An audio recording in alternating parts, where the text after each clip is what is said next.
Hello, friend. I'm glad you're here today because I want to talk about something tender, something we don't often say out loud, but many of us quietly carry it inside of us. It's the grief of a creative life, the life we thought that we'd have by now, the aches inside of dreams that didn't bloom the way we hoped, the path that didn't unfold the way we had imagined. It's that quiet kind of heartbreak, isn't it? Not loud, it's not dramatic, but it's real and we feel it. And sometimes it shows up in strange places. When we scroll past someone else's success and their dreams are happening, when we see our own sketchbooks or our pieces of writing that we've done or anything creative that we have done and it's abandoned and those ideas are abandoned. Or often we look in the mirror and wonder, wasn't I supposed to be farther along than this by now? If you've ever felt that, then this is for you. I'm Lynette Melnick, artist, educator, and creative empowerment coach.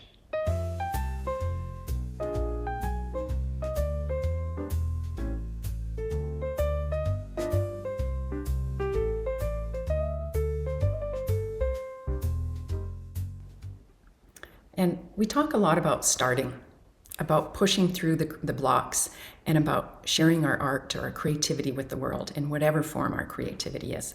But we don't often talk about the moments when we realize a dream that we had, that we held in our heart for so long, might not come true. And maybe you thought you might be making a living at your art by now. Maybe you thought you'd have your book published, a gallery show, a studio. You'd be in the community and helping people however you are. Maybe you imagined a version of yourself, bold and successful and free, and now you're wondering where that person went. Where did she or he go? And the world doesn't always understand this kind of loss.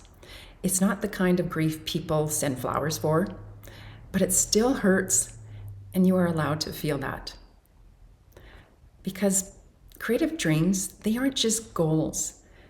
They're who we are. They're a piece of us.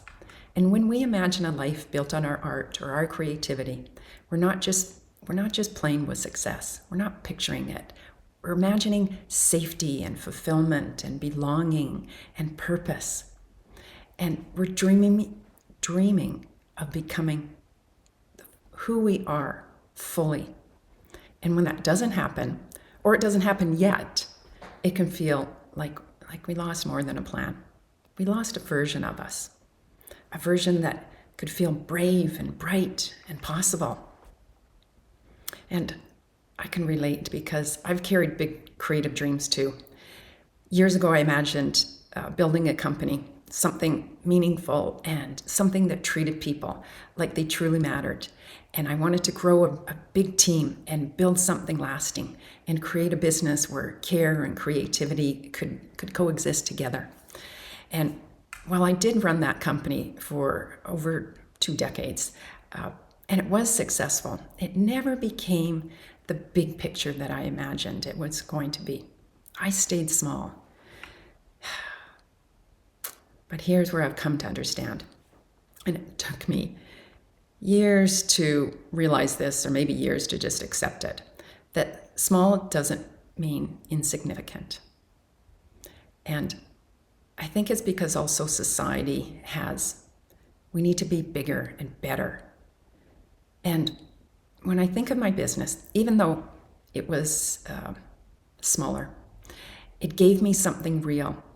And what it gave me, and I'm always so grateful for this, is it gave me beautiful relationships and collaborations that nourished me.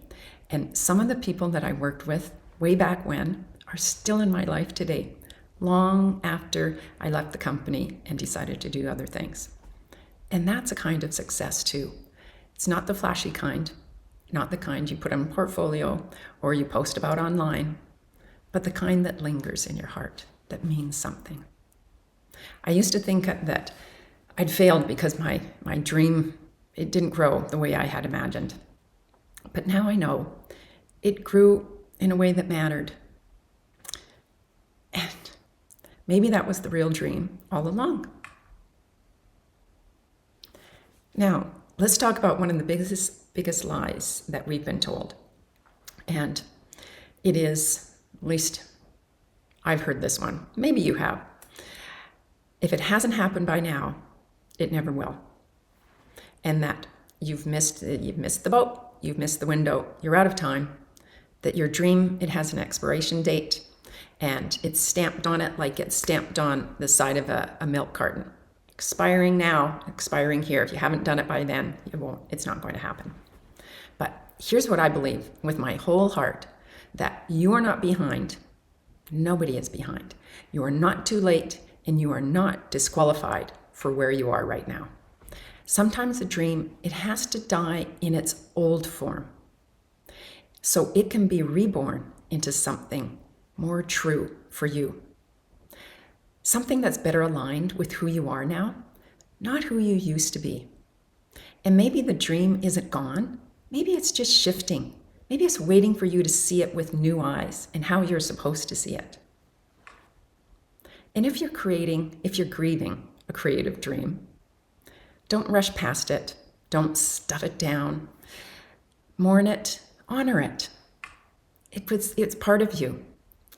Maybe write it a goodbye letter if you need to. Cry for what could have been. Whisper thank you for what it gave you, even if it never became the full version of what you had wanted. And when you're ready, ask yourself gently, what part of that dream still matters to me? What part do I want to carry forward? And what am I ready to let go of? Because maybe you're not just starting over, you're starting deeper. Your dream, your next dream, it doesn't have to be flashy. It doesn't have to go viral like everybody wants it to go viral. It doesn't have to look like anyone else's, because you're unique. It has to just feel like the truth in your body and the truth in your soul. It's like the softness of your breath. It's something that you can hold with both hands without fear. And maybe your new dream, maybe it's to create with peace. Could be to write something honest that's in your heart. It can make something that feels like you, that's enough. And that is more than enough. So if today you're sitting with disappointment or regret or longing of what could have been, you're quietly grieving the creative life you thought you'd have by now, let me say this. You are still an artist. You are still a creative. You are still worthy. And you are still allowed to dream, even now, and even more so, because you have more wisdom within you. And some of the most beautiful things are born from the ashes of what never came to be. And maybe your most honest work is still ahead of you. So take a deep breath, hold your heart gently, and when you're ready, create something true. And thank you for being here with me today. If this touched something in you, and you may know somebody else who needs to hear it, please share it with them.